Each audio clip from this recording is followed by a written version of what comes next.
Hello and welcome, and it is Wednesday, and it's This Is Going Well, I Think, with David Cooper. I'm David Cooper. It's This Is Going Well, I Think, the show where no one's listening, no one cares, the show where every episode's the last episode. I don't know if you've been following the offbeat news in the last week, but there were some pretty wild images of an expert, a quote-unquote expert, testifying to Mexican government officials and showing samples of alien specimens. They were absolutely ridiculous. I don't think any rational person would believe these photos. Was there something going on there? Is there a there?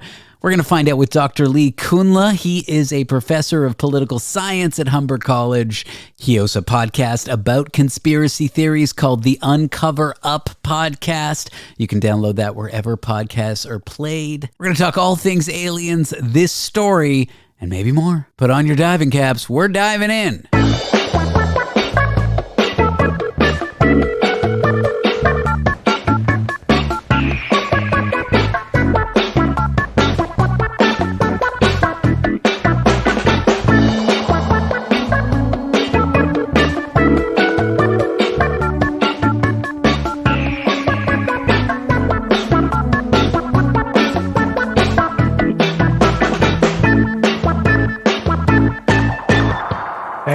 Boy, am I happy to see you.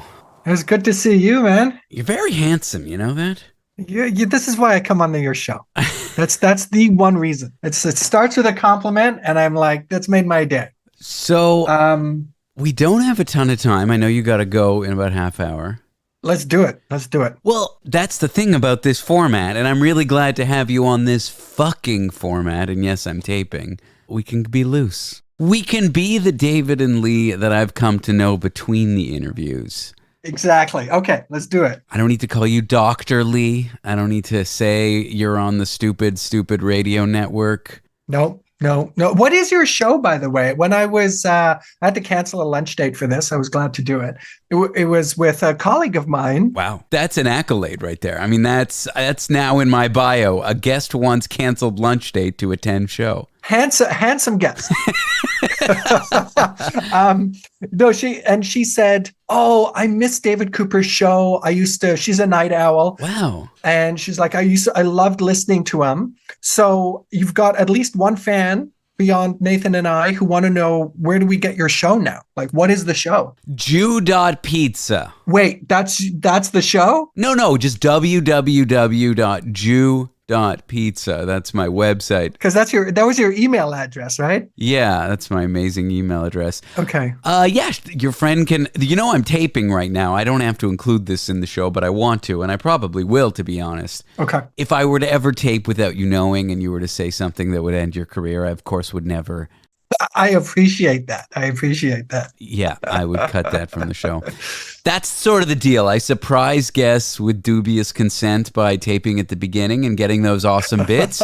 But implicit in that deal is if they say something wild, I would delete it immediately.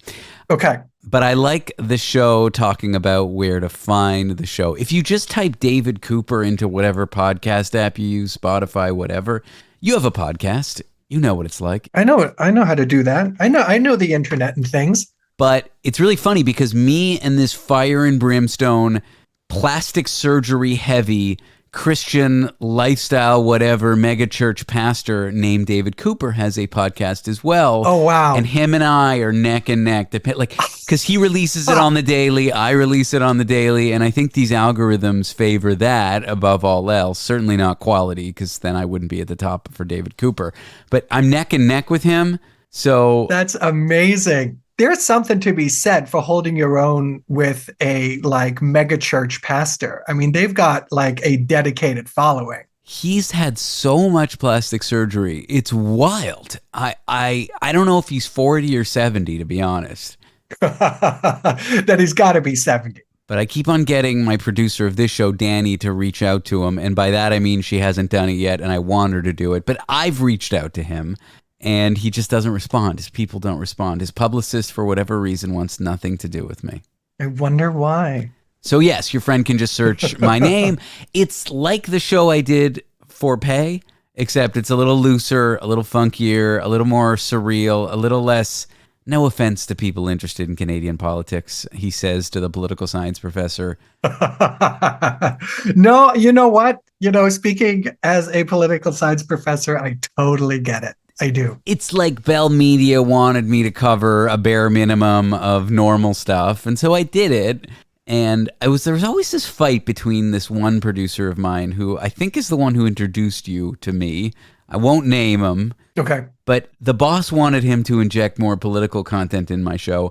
I was fighting back, but he would do it anyway. And when you have a 4-hour radio show, you just take what your producer gives you, because if you go rogue, it's so much more work. Sure. Okay. So there's a little less of that. Not that I'm not interested in politics. I'm not as interested in the daily minutia that gets covered by the media. I'm glad people do it. I listen to it. But for me, creating it is not like a passion of mine. Yeah, I get it. Talking with people like you is a passion of mine. Oh. Talking with experts about offbeat stories where the stories are often a foil for just messing around, having fun, going off script. I always talk about David Letterman and those animal guys, like the zookeeper that would come on. Yeah. The guy would be wanting to tell him about Wolverine breeding patterns, but the Wolverine would take a dump on the stage. And it would be about both, right? It would be about this expert, passionate, but also about cracking jokes about the poop on the stage.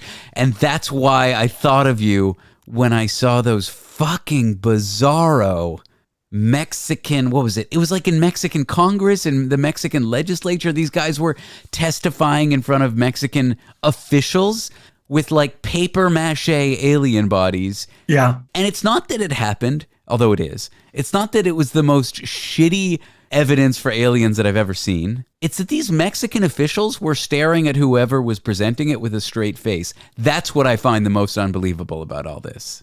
Yeah. Oh man, there's so much to say here. I found it so unbelievable too that I started getting suspicious about what else was going on here. Like, I normally find that a really dubious strategy. Like, why are we talking about this as opposed to something else? But it was so stupid and it was so hokey. I mean, there was a guy in the audience who was at the UAP hearings early in the summer in the States, Ryan Graves. Yeah, the serious ones that sort of were presented with actual evidence, and the conclusion was it's inconclusive, which is the best you can say about this stuff. He was down there and he was like, oh my goodness, what a disaster. Shit show. Well, he tweeted to say, like, this has set us back so far. So I started thinking, like, what is going on here? Is this some smokescreen so we don't talk about, I Googled actually, just as a prep for your show, how many politicians were gunned down in the last election in Mexico? Oh. And it was more than 100.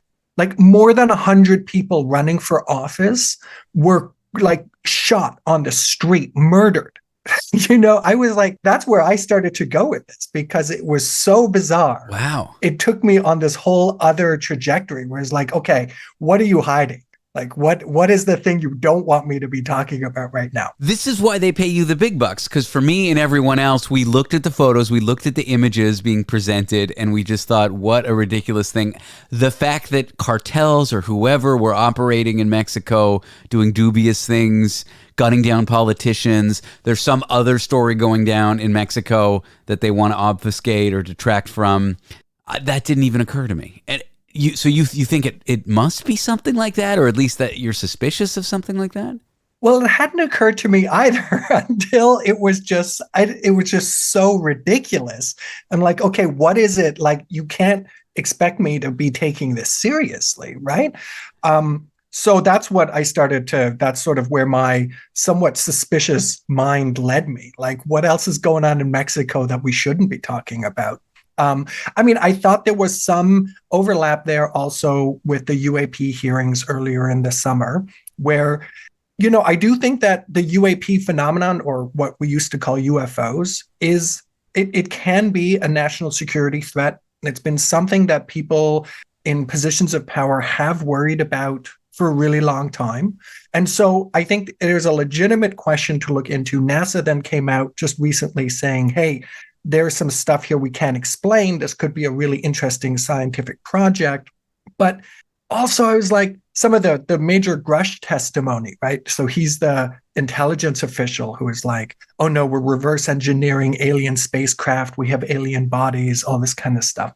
I'm like, okay, this is taking up a lot of oxygen in the room. Like, what else is going on here that we really need to be talking about? Like, what kind of things should the oversight committee be maybe overseeing? Like climate change or school shootings or the massive debt or, all kinds of other things. Insane cost of education in the U.S., healthcare, massive division between the left and right. Lack of public transportation. How Trump got elected. How is he going to maybe get elected again? But also he might be in jail before then. Like, okay, these are the serious topics. And we have the idea is we call these people kooks.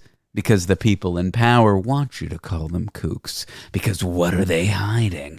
I think UAPs probably were a massive national security threat in the 40s, 50s, 60s when it was like, oh no, it might be Russian aircraft that we don't understand that's way better than ours that could kill us all and deliver a nuke.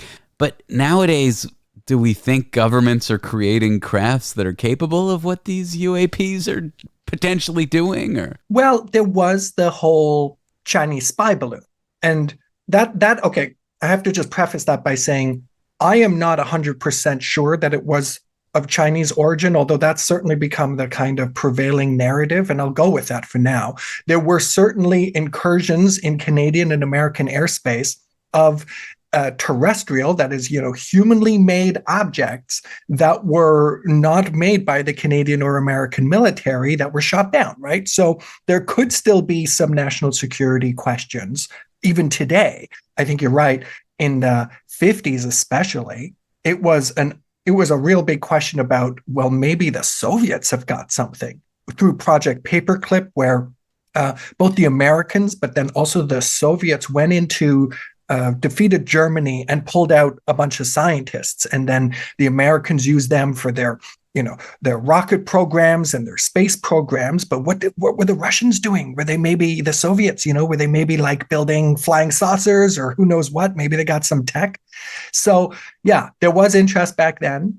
There's potentially still interest today, but also I was like, we're talking about, we're not even really talking about that with the UAP hearings. We're talking about like whether basically X-Files is like a history show where we have underground bunkers with, alien corpses and a reverse engineering alien tech, which seems to me a lot less serious and overlaps kind of with the Mexican fiasco of the mummies, where it's just so unserious that it's like, I wonder. Do you think we've been visited by aliens, Lee?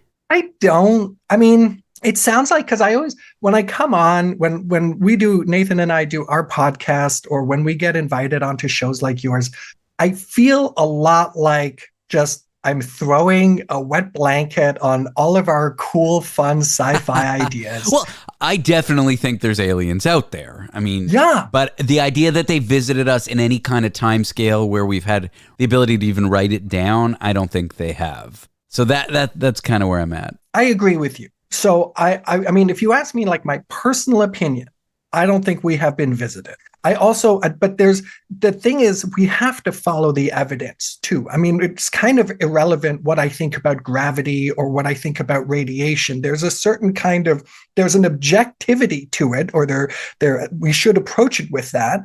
And I think it's the same thing with these kinds of questions where it's like, okay, I have my opinion. I don't think we've been visited. I think there is an interesting kind of narcissism there where it's like, well, we're cool. I mean, obviously people would want to come visit us, like go through billions of kilometers of empty space to come arrive here.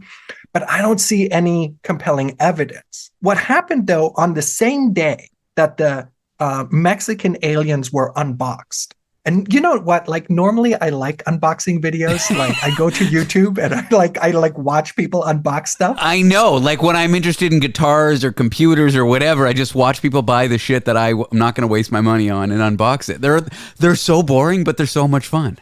Exactly. So I was expecting to have more fun with that than I did with the aliens. But the same day, right? The very same day that that's happening, the James Webb Telescope. Did you see this? No. NASA released a statement that the James Webb Telescope has discovered on a planet 120 light years away. Wow. A molecule that on Earth is only created by living things. So this is an Earth-like planet, an exoplanet. It's orbiting a sun out there somewhere, 120 light years away.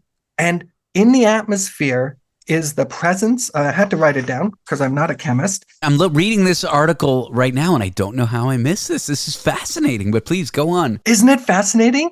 And so this to me is like really, some of the most compelling evidence potentially. Again, we have to follow the evidence. On Earth, we only know about living things. I think it's marine algae that create this and send it up into the atmosphere.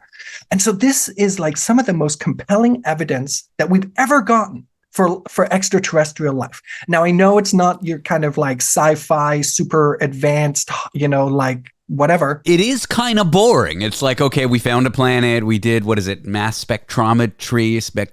Yes. Yeah, they figured out, okay, there's a molecule that these ocean-faring dwellers, whatever, plankton, bacteria create. But wouldn't that be amazing? Like, I know you say it's boring, but for me, I'm like, if there is life like that close, then this might suggest that life isn't quite like we had it in the Drake equation, where it's like super, super unlikely and it just happened to happen here. And maybe, it could happen billions of kilometers somewhere else.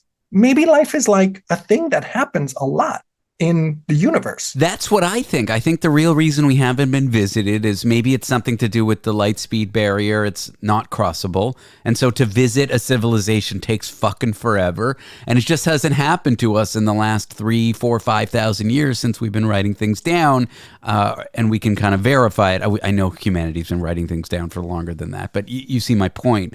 I just think that it's the time scale is why we haven't been visited yet. Or maybe we're on the early end of the curve. Maybe when a universe becomes 13, 14 billion years old, then it starts teeming with life, and it's around the same stage we are, and it takes a while for civilizations to become spacefaring. Or maybe there's some, reason why it's extremely difficult or just not worth it to visit other planets. Exactly. I mean, I agree with all of those points. One rather cynical theory is that maybe the reason we haven't been visited is that once civilizations get to a certain level of sophistication, they just kill themselves. They just blow themselves up.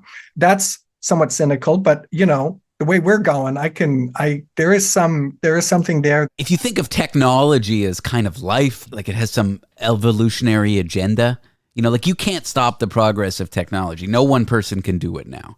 Microchips getting faster, AI getting better, weapons getting stronger. So like maybe technology, when a civilization has it, eventually they just destroy themselves. And that's kind of a statistical pattern. I don't know. It's cynical. It's completely a claim with no evidence or basis. But I just mean there are other reasons why we haven't been visited that are pretty grim. Yeah.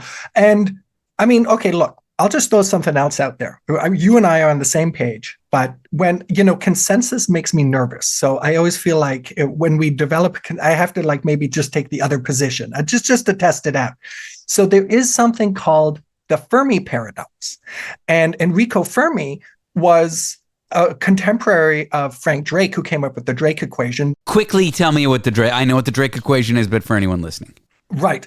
The Drake equation is a sort of statistical guess at the likelihood that life would emerge. And it deliberately uses really unlikely numbers. So I'll give you a quick rundown. It's like, well, how many stars have planets that are roughly the size and shape of Earth with oxygen and water? And you say, well, maybe it's like 1 in a billion, or 1 in 10 billion. Okay, well, how many of those planets would develop some kind of basic life? And you say, well, okay, maybe it's 1 in a billion. And you go on like this, and the equation has, I think, like 8 or 10 parameters in it. And then you say, well, okay, so how likely, according to this, is it that there would be intelligent life just in our galaxy? And the number is really big. The number is in the thousands. I mean, it obviously depends on the parameters you put in. And actually, if any of your audience want to try this, there are Drake equation calculators online. So you just put that in, and then you can play around with the numbers yourself. And they're always, no matter how unlikely you make the starting inputs, you still come out with thousands or hundreds of thousands of, civilized people or aliens out there that are spacefaring. I think that's the important thing, that it can develop traveling through space. So is the paradox, why haven't we been visited yet? Exactly. So then Enrico Fermi, who's sort of a contemporary, is like, all right, so where is everybody? The universe is like 12, 13 billion years old, somewhere in there. There should have been enough time, even if it takes forever. Like even if you're traveling at sublight speeds and you're kind of planet hopping and you get from one planet to another, and then you set up a civilization there, and then it, hops to another planet, a century later.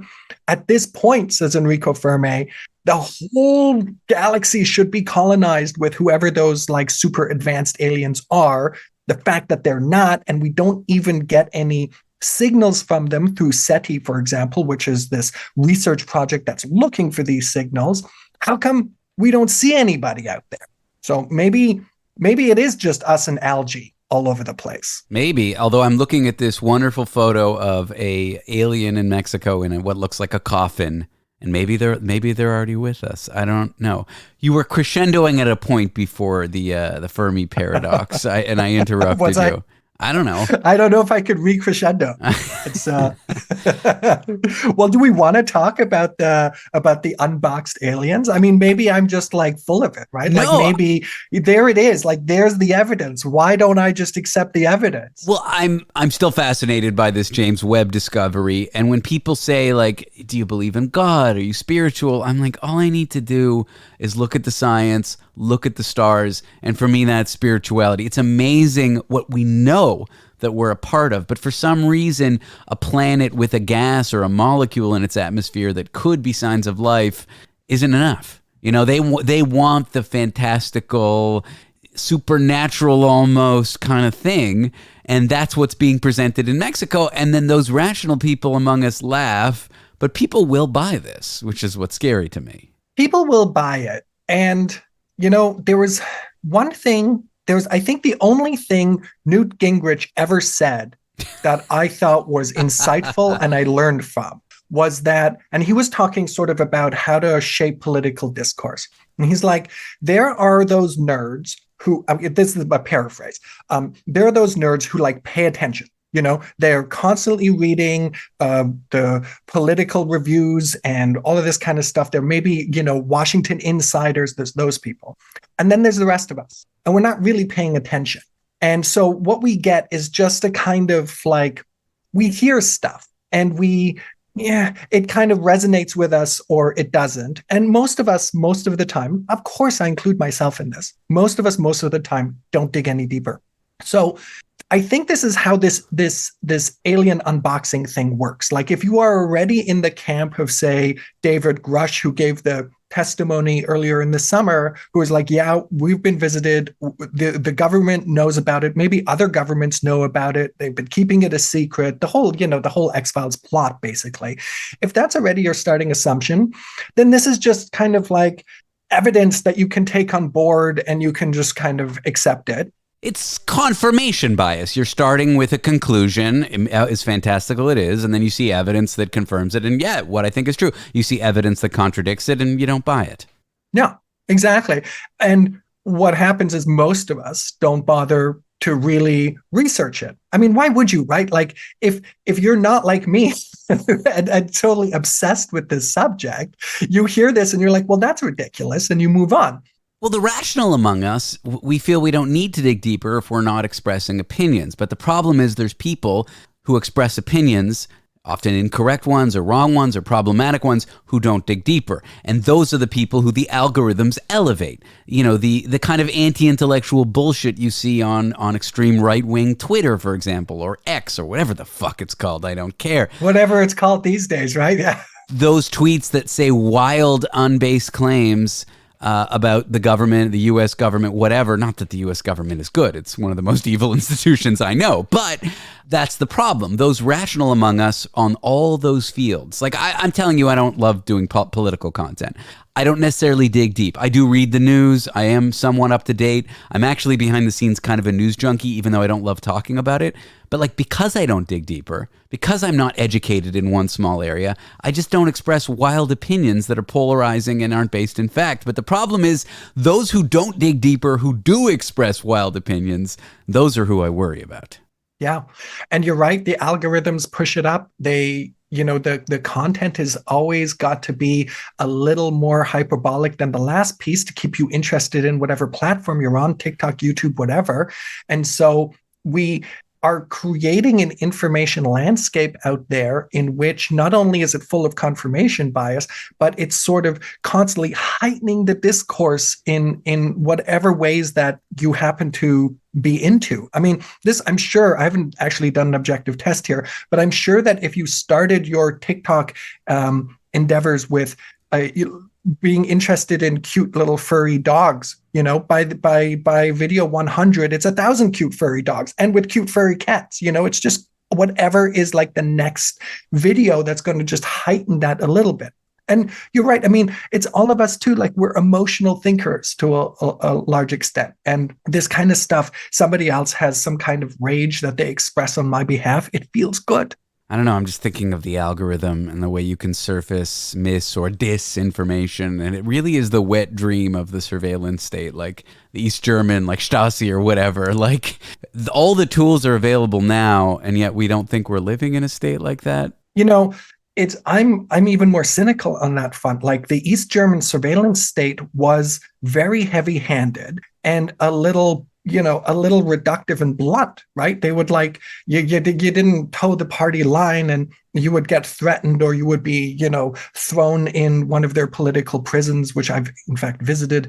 And today it's so much more insidious because it's based in a larger part on my choices. I get free reign. It's like, here's a whole bunch of stuff you might be interested in. And more, I get sucked into discourses that are divisive, that are not good information, don't give me the power to actually make informed political decisions and have the same effect, or maybe even a better effect than those kind of old school Stasi, KGB kind of tactics. Don't need to throw people in jail right now. You can just control them through other means, through the algorithms, through the TikTok. Exactly. I fucking hate TikTok. It's that first video that they want you to engage with to learn about you. I just find it so like nails on a chalkboard. I just don't want to get sucked in. I'm on the other ones, so I don't know what I'm complaining about TikTok for, but yeah, can we talk about, sorry, I want to go over how fucking ridiculous those, is it weird to hear me swear? No, it's very on brand. Okay, you're shirtless, you've got the tattoos. I mean, if you didn't swear, I'd be like, where's David? What's happening? I am wearing a tank top. I'm not completely shirtless. I thought this interview was 2 hours later than it was, so I might have just rolled out of bed. You got clothes on. When I used to do commercial radio, I just had such a clean, not by choice, by the control of the surveillance state of Bell Media. Yeah.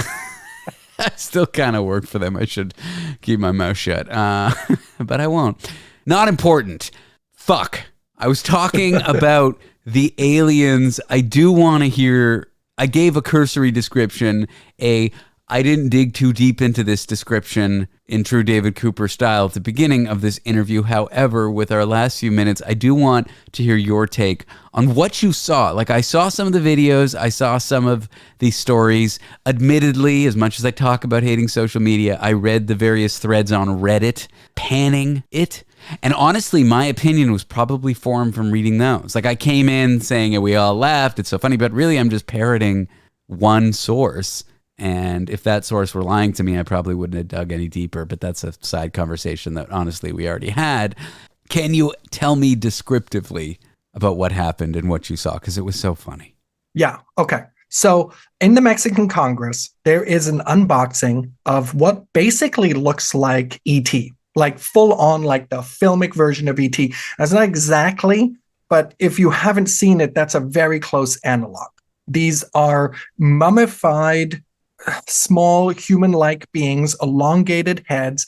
On camera, they look a bit like they're made out of stone or something, or as you said earlier, paper mache. They were revealed by a guy named Jaime Maussan, and Jaime Maussan, because Mexican, so J is an H, but I might just anglicize it. He is a known scammer. So that's already useful knowing about him going into it. Like he in 2015 revealed, quote unquote, a mummified child and claimed it was an alien body, and it wasn't. He has revealed other things that ended up having very terrestrial origins.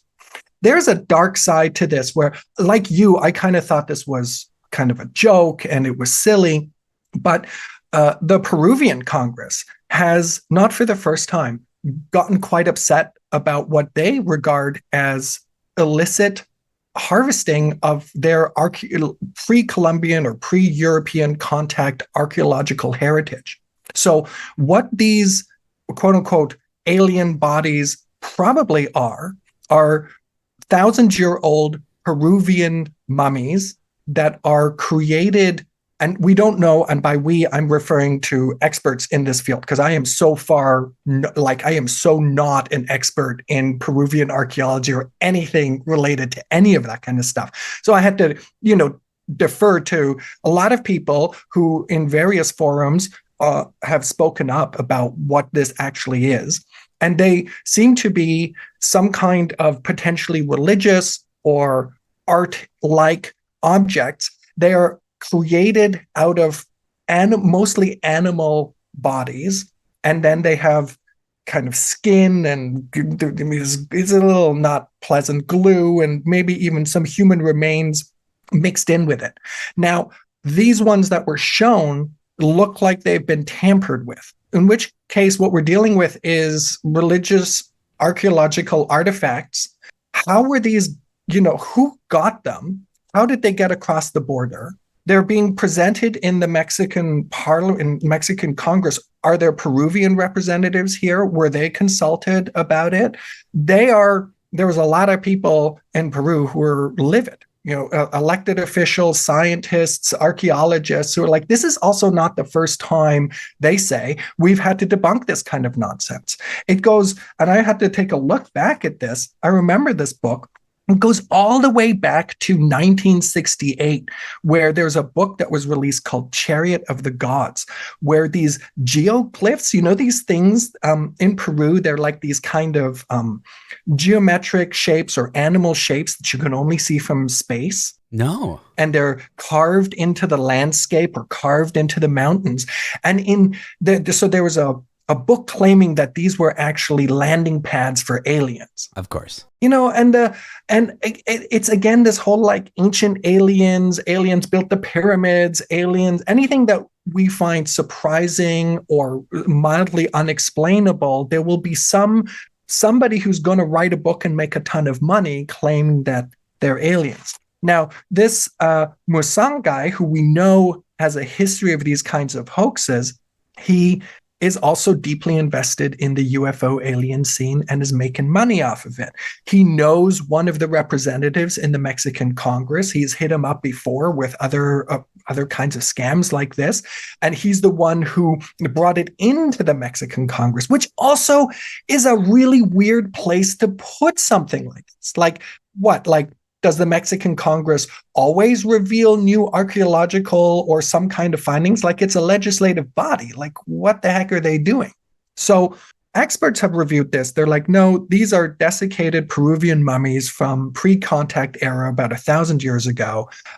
This guy is a known scammer. He's perpetrated hoaxes. He stands to make money off of this. He gets a reputation. Of course, we're all talking about him now. And, again, there's going to be a subset of people who are like, oh, there's something to this. He'll get invited on to shows.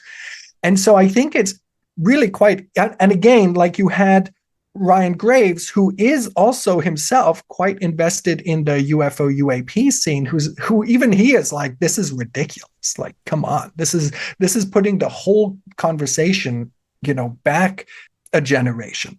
So there's evidence apparently of glue. We know it's just like, it's not a credible, mummified remain of an alien, but it is probably looted archaeological Peruvian heritage. So if we don't dig in, the question is, what's going on? What is this distracting from? If we do dig in, it starts getting ugly, stealing a country's religious, ancient artifacts.